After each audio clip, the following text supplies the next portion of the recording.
Bonjour Éric Loiseau. Bonjour. Bonjour Philippe Garnier. Bonjour. Merci à vous deux d'être là. Éric Loiseau, en 2 mots, vous êtes un grand navigateur. Vous avez navigué notamment avec Éric Tabarly. Parmi d'autres victoires, vous avez remporté 3 transats et puis ensuite vous êtes devenu alpiniste. Vous avez vaincu l'Everest, donc la nature, vous la connaissez bien. Depuis quelques années, vous êtes engagé aux côtés de l'entrepreneur suisse Marco Simeoni dans l'aventure du bateau Race for Water. C'est un bateau qui sillonne la planète depuis 2015 pour témoigner de la pollution dramatique des océans par le plastique. Vous racontez cette odyssée dans ce livre, l'Odyssée du plastique, dans un livre-album donc aux éditions Favre. Et puis à côté de vous, Philippe Garnier, bonsoir. Donc vous êtes écrivain, journaliste, traducteur. Vous venez de publier Mélancolie du pot de yaourt, méditation sur les emballages. C'est aux éditions Premier Parallèle. Alors d'abord, Éric Loiseau, dites-nous en quelques mots, comment est née cette aventure du bateau Race for Water ?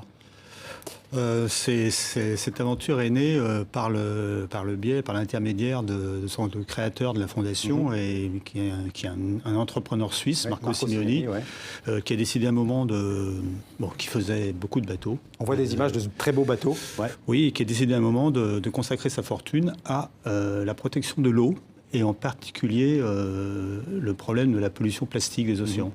Quand vous voyez ce bateau, Philippe Garnier, vous seriez prêt à monter à bord pour... Ça ferait un autre livre.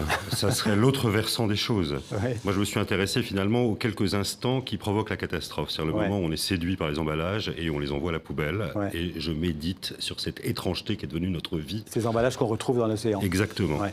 Alors en 4 ans, ce bateau, c'est 3 tours du monde, je pense, pour collecter... Et analyser les déchets, en fait. C'est ça, en fait, il y a eu 2 odyssées. On a commencé en 2015 avec un multicoque, un trimaran. Ouais. C'était la première odyssée, c'était une odyssée de témoignage. En fait, ce qu'on voulait, c'était montrer que, effectivement, les océans étaient pollués, les rivages étaient pollués dans tout le monde. Ouais. Donc ça, c'était la première odyssée. Maintenant, on est à la seconde avec un autre bateau qui a 2 intérêts, qui a un intérêt d'abord écologique parce que c'est un bateau qui ne marche qu'avec le solaire. On a vu les panneaux solaires, on voit bien là, les panneaux solaires sur le... Ça, c'est la partie transition énergétique du bateau. Ouais. Et surtout, c'est une belle plateforme pour permettre à des chercheurs de venir travailler à bord et surtout de pouvoir accueillir des gens lorsqu'on fait des escales dans le monde. D'accord. Tout le monde veut voir ce bateau parce qu'il est effectivement complètement incroyable. Il fait 36 mètres de long, 16 à 20 mètres de large. Oui, il est très impressionnant. Et les gens le prennent souvent pour une soucoupe volante, donc ils ont tout le monde envie de le voir. Donc ça, c'est intéressant. Ouais. Est-ce qu'avec ce bateau, vous avez croisé ces fameux continents de plastique ? Alors, on n'a pas vraiment croisé beaucoup de continents plastiques. En fait, je veux bien... Si vous voulez, on a surtout croisé des rivages complètement pollués. Ouais. Après, les continents plastiques, c'est une image. Ouais. C'est pas le visuel qui est le plus problématique dans les océans, c'est la dissolution des plastiques. Ouais. Donc en fait, cette espèce de soupe de plastique qui n'est pas pratiquement pas visible. Qui devient du microplastique, en fait. Des microplastiques, des nanoplastiques, et ensuite ça pollue effectivement toute la faune, la flore, le plancton, ce qui est drôlement grave, parce que le plancton, c'est quand même 60% de l'oxygène qu'on respire, et qui est impacté par ces nanoplastiques. L'oxygène qu'on respire, et puis les poissons le mangent, et nous on les mange aussi. Oui, nous on mange beaucoup de plastique. Dans la chaîne alimentaire. Effectivement, oui. Philippe Garnier, vous l'avez dit. Il y a quasiment une nouvelle géologie en fait, de ce plastique qui s'agglomère à la roche et qui forme des matériaux composites. Ouais. Et c'est comme si c'était une nouvelle ère en fait, dans la vie de la planète qui se... Quel rapport entre le pot de yaourt et la sauvegarde des océans alors ? Le yaourt est souvent dans un plastique qui se recycle particulièrement mal et qui surtout dure indéfiniment. Tout le monde le sait, y compris les fabricants de yaourt, bien entendu.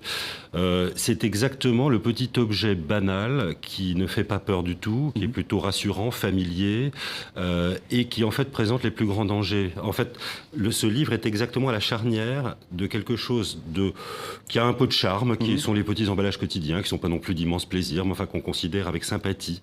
Et le désastre qu'il provoque, c'est exactement à la crête des deux. Et j'essaie d'envisager ce va-et-vient permanent qui, à mon avis, résume une partie du temps présent. Vous ne parlez pas évidemment que du pot de yaourt, c'est tous les emballages en tout genre.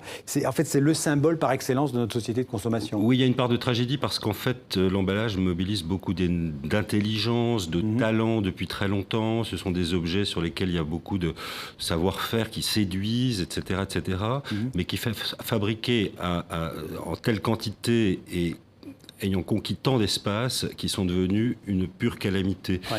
Et c'est ça la tragédie, justement. C'est qu'on a du très bon et une catastrophe qui existent simultanément. À propos de tragédie, on va voir ces images qui nous viennent d'Ain, ces images tournées à Versova. On va regarder les images, on en parle tout de suite après. C'est un commentaire de nos confrères de l'RTBF. C'est sans doute la plage la plus polluée du monde, Versova, au nord-ouest de Bombay, en Inde. Ici, les déchets se comptent en milliers de tonnes, et c'est sans compter ce que la mer dépose chaque jour. Les océans et les mers, eux aussi, sont devenus des poubelles géantes. Chaque année, 8 millions de tonnes de plastique y sont déversées, si bien qu'à ce rythme, d'ici 2050, il y aura plus de plastique que de poissons, et 99% des oiseaux en auront avalé. Face à ce constat alarmant, quelques initiatives citoyennes ont vu le jour, comme à Bombay où une énorme opération de nettoyage a été lancée. Les Nations Unies veulent également secouer les esprits, ceux des gouvernements, des entreprises et des consommateurs, grâce à une campagne baptisée Clean Seas, mer propre. Elle veut supprimer les principales sources de déchets marins, les sacs plastiques à usage unique, mais aussi le microplastique des cosmétiques.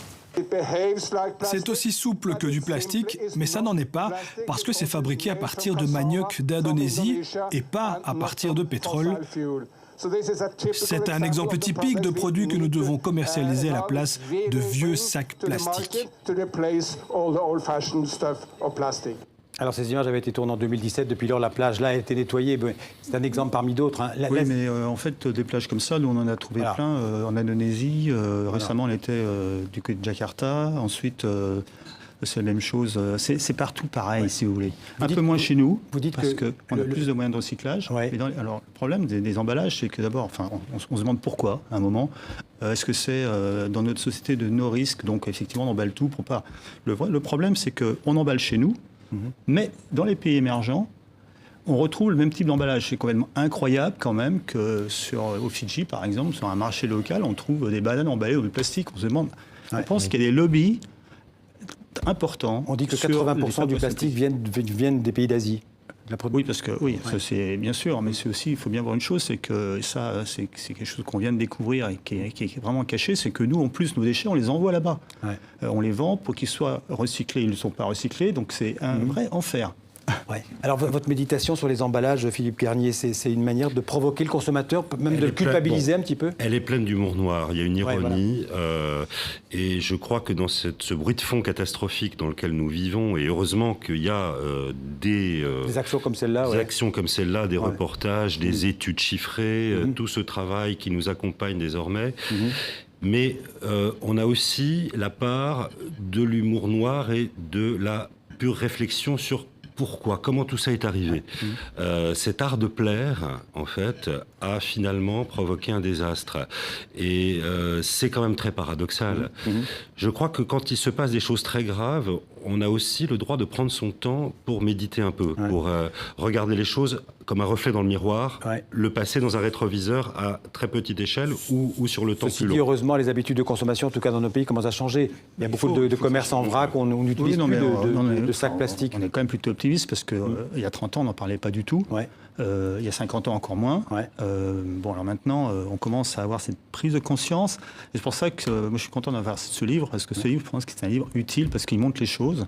En fait, d'ailleurs, il raconte, c'est une vraie aventure. En plus, notre affaire, c'est une navigation, etc. Mais on montre des choses qui sont vraiment dures. Et il faut que ça change. Donc, c'est à nous de changer. C'est à nous de nous prendre en main. En fait, le vrai problème, c'est pas tellement le nettoyage des plages. Enfin, c'est bien nettoyer les plages. Mais c'est trop tard. Alors justement, le problème, il est en amont. Un des projets de Race for Water, c'est de transformer le plastique en énergie. C'est ce que vous appelez la biologie bio-green. Oui, c'est un des projets. En fait, l'idée, c'est de valoriser le plastique d'une façon ou d'une autre. On ne le supprimera pas totalement. Comment est-ce qu'on peut le valoriser? On le récupère et on le transforme en... Alors, il y a une solution qui existe maintenant depuis qu'on l'a mise en place, ça s'appelle la bio-green, à partir de n'importe quel plastique. Ça, c'est important parce que les Japonais avaient trouvé un système qui s'appelle The West, mais dans la machine, pour fabriquer de l'énergie, il fallait mettre des plastiques lavés, etc. Donc, c'était très compliqué pour les collecteurs de rue. Alors que là, on met n'importe quel plastique. C'est une pyrolyse à 800 degrés et il sort un gaz qui s'appelle le biogaz, le syngas, pardon, et qui permet effectivement d'alimenter des génératrices et de faire tous des moteurs et de fabriquer de l'électricité.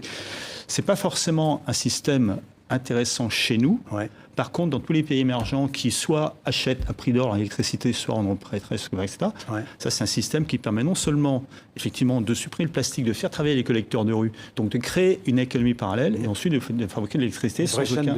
C'est une vraie chaîne et ça évite effectivement de fabriquer de l'électricité avec du pétrole qui est très toxique. Votre livre, il s'adresse aux consommateurs que nous sommes ou bien aussi aux producteurs de ces emballages? Je crois que quiconque a envie de regarder les choses, peut-être de rêver sur d'autres matériaux que le plastique aussi. Il m'arrive de parler dans le livre de l'osier, par exemple, de choses complètement anciennes qu'on a perdues de vue, en grande partie parce qu'elles se prêtent très peu au packaging, précisément. Qu'elles ne se laissent pas modeler par la machine de la consommation. C'est une promenade aussi. C'est un œil affolé et humoristique en même temps. J'ai essayé absolument d'avoir les deux aspects, peut-être pour trouver des ressources, traverser ces moments qui vont être de toute façon difficiles. Éric Loiseau, cette aventure Race for Water, elle va continuer dans les années à venir? Oui, là, on est à la moitié du parcours. En fait, le bateau est en mer actuellement entre Hong Kong et le Japon. Et ensuite, on rentre à l'Orient. Ça va nous prendre pratiquement 2 années. Voilà, donc on est à la moitié de l'expédition. Eh bien, on vous réinvitera pour en parler plus tard. J'espère bien, oui. Donc, toutes les infos, en tout cas, sont sur le site raceforwater.org. Je renvoie les téléspectateurs à votre site. Et puis, je rappelle votre livre, Mélancolie du pot de yaourt, aux éditions Premier Parallèle. Merci à tous les deux.